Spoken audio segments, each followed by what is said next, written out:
Welcome to Dory Cote on Shamanism, a weekly podcast that explores one theme in shamanism throughout each month. Get comfortable, have a seat, and let's get started.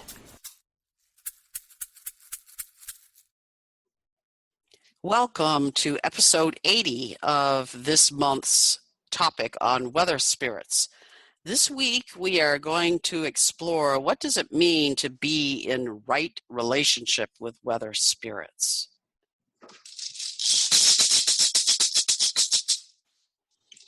Dory, what are the ethics of working together as a shamanic practitioner or a group of practitioners to change the nature of a storm or to send it somewhere else? Did our native ancestors work to change the weather? Yes, our native ancestors did work to change the weather, and they had a very different kind of relationship with weather than what most modern day people do.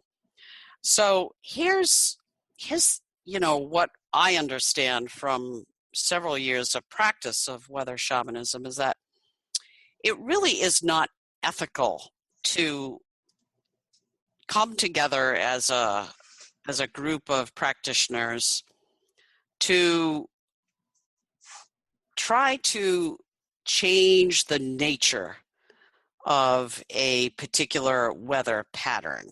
And by that, what I mean is, or to redirect it. Let's say, for instance,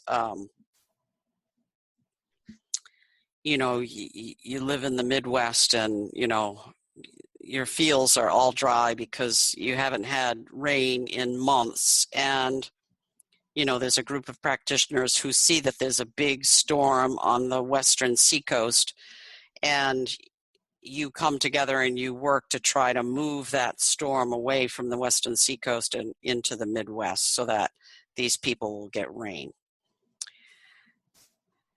At that point, what you're doing is you're interfering with what weather is doing. It has a bigger picture. It's not our job to rearrange what is happening with weather.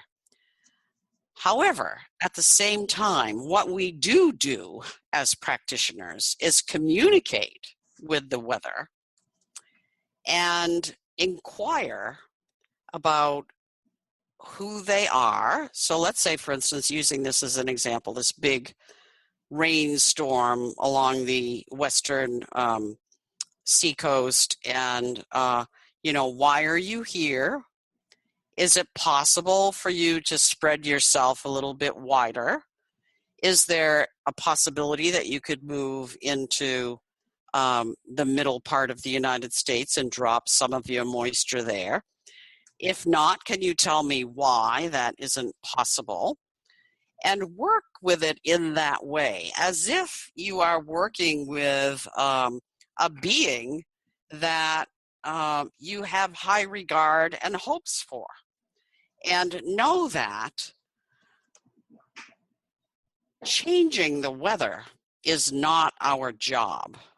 Communicating with the weather, befriending the weather, having a relationship with the weather then enhances the possibility of being able to really dance with the weather and have a mutually respectful relationship that then the weather will respond to you in certain ways. Like, for instance, again, Hurricane Matthew, just recently here in the United States. Many of us weather workers were journeying to the spirit of Matthew and asking him to be as gentle as he possibly could be to minimize the loss of life and loss of property for all peoples and all beings. We ask this of you. We ask that you divert away from the coast as much as you possibly can. We know you have a job to do, and we ask with humility that you be as gentle as possible. That isn't a direct influence, but rather a request of the weather, of that particular weather pattern. If it's possible, and you can still achieve your purpose. Could you do this? Are you willing to be a little more gentle? Is it possible for you to be gentle? Could you divert yourself a little bit further away from the coastline to minimize the damage to this area? And then trust that storm is going to do what it's meant to do. And it will, if many of us are working together, it will, from a place of love and compassion, and not by trying to influence the weather. Like, no, don't go there. You got to go there. This is where we want you. We don't want you there. We want you here. Like, we know better. Bossy. We're being bossy and having an attitude of like, I know what's right, so you better do that. That's not going to work. Mm-hmm. And so, our indigenous ancestors, and we all know about the stories of the native peoples of America who, they all had rain dancers. And they served an amazing purpose. But you know what? They had deep, deep, deep relationships with the spirits of weather. They didn't just say, okay, we're going to make it rain, and we're going to dance ourselves until we collapse and make the rain come. They weren't making the rain come.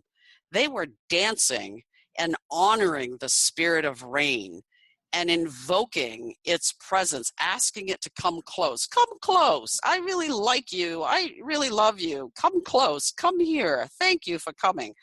And they were able to manifest rain a good deal of the time. But it didn't happen in an instant. It happened through centuries, through decades of their having deep, deep, deep relationships with the spirits of weather, such that it was like picking up the phone and saying, you know what, Jill, I really miss you. I really wish you would come and visit. I would love to have you come here. It would benefit my heart so much if you were to come, and it would benefit my whole community because they would love to see you. And, having that kind of attitude. And then the weather responds because it wants to, because it has a compassionate spirit. But this does not happen overnight.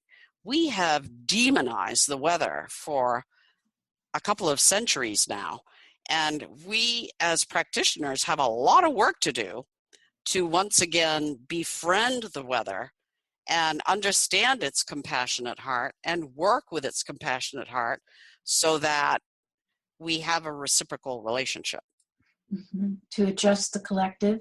To adjust the collective, exactly. And as you were talking about this, I kept thinking it's like wooing the weather. Yes. Courting it. Just saying, yeah, hi. And you can't achieve that unless you are willing to receive whatever weather is in your back door, at your back door on any given day.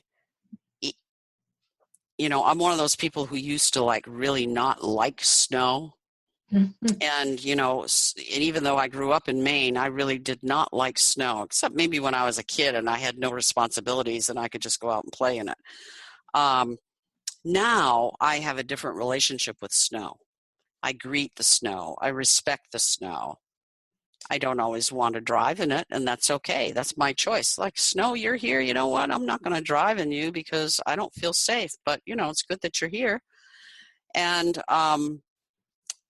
so my attitude about snow is completely different. And, last year we hardly had any snow in New England, and I missed it.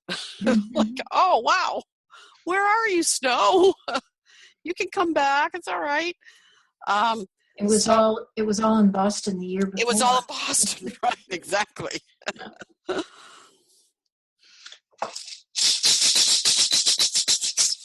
What do the weather spirits want from us?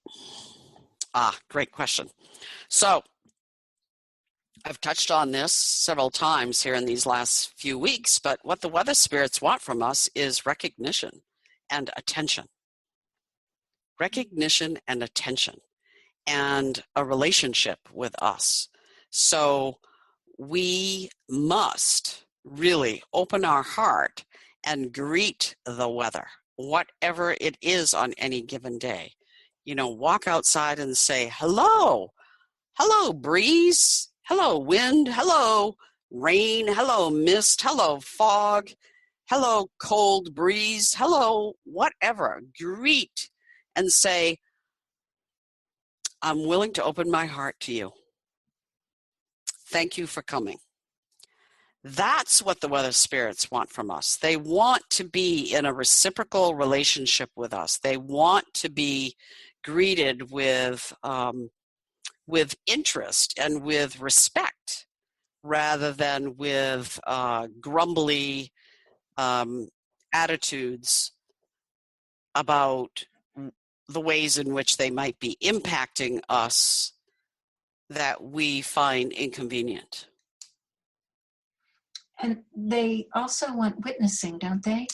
Absolutely. That's a really good point. For instance, this morning I noticed driving along the road that the sun had melted the frost in part of the field, but not the other part. Oh.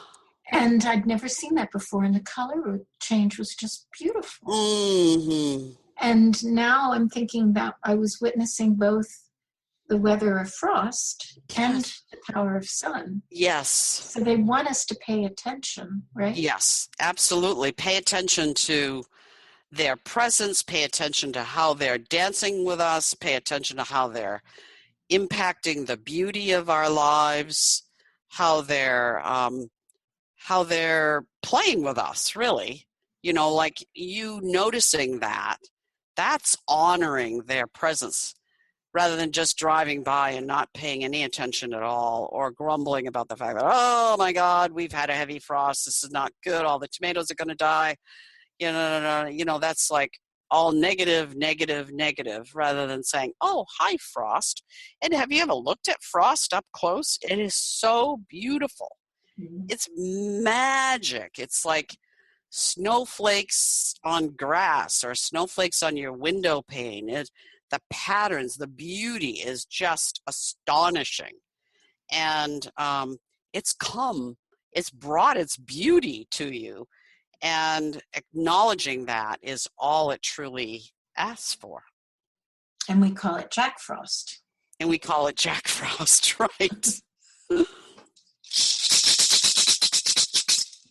So you began to answer this. How can someone begin to create a relationship with weather spirits?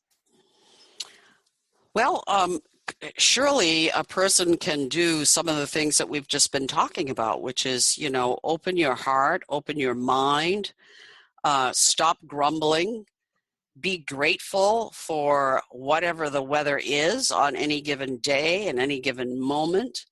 Understand that it is not personal. The wind didn't blow the umbrella out of your hand because it doesn't like you. You just happened to be someplace where the wind was, and it had that impact on you. And so laugh about it. Just like, whoa, wind, you're really pretty forceful here today. Okay, you can have my umbrella. It's all right. Be with it. Be more jovial. Be more and open. Greet the weather with love and with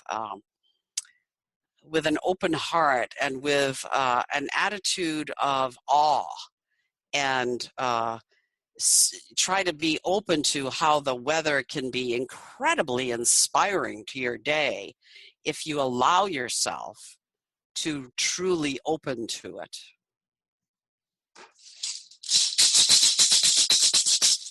Are there resources someone might access to help them understand the shamanic work of weather more thoroughly? Yes, the primary resource available here in this 25, of course, many books have been written about weather and the impact of weather and storm, and but Nan Moss and David Corbin, who I talked about earlier, who I studied the weather shamanism with for many years, authored a book entitled Weather Shamanism. And it is a really great short book, easy read, lots of stories. It delves very deeply into why weather, why now, what do the weather spirits want from us, all of that. It's a beautiful book, and one that I would highly recommend to anybody who wants to pursue understanding more about the weather spirits, and perhaps even, a learning to, for the people out there who know how to journey, learning how to journey with the weather spirits, because it is a lot of fun.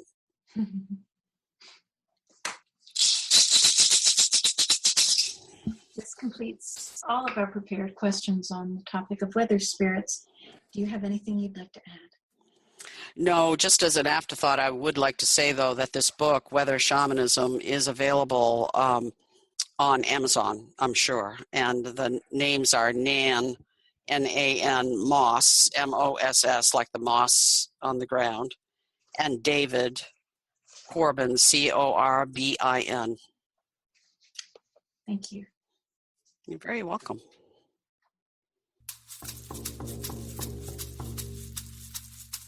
Thank you for listening to Dory Cote on shamanism. We'd love to hear your thoughts, stories, reactions, and questions. Come on over to dorycote.com and join the conversation. And tune in next week for more on this subject, or next month for a new subject. You can subscribe to this podcast in iTunes or sign up on dorycote.com to receive notices when the podcasts are posted. That's Dory, D-O-R-Y, and Cote, C-O-T-E.com. Drumming and rattling by Dory Cote and Terry Morgan. Technical assistance and audio production by JillHackett.com. And this is Susan Savelle, wishing you many blessings in your life. We hope to have you join us next time.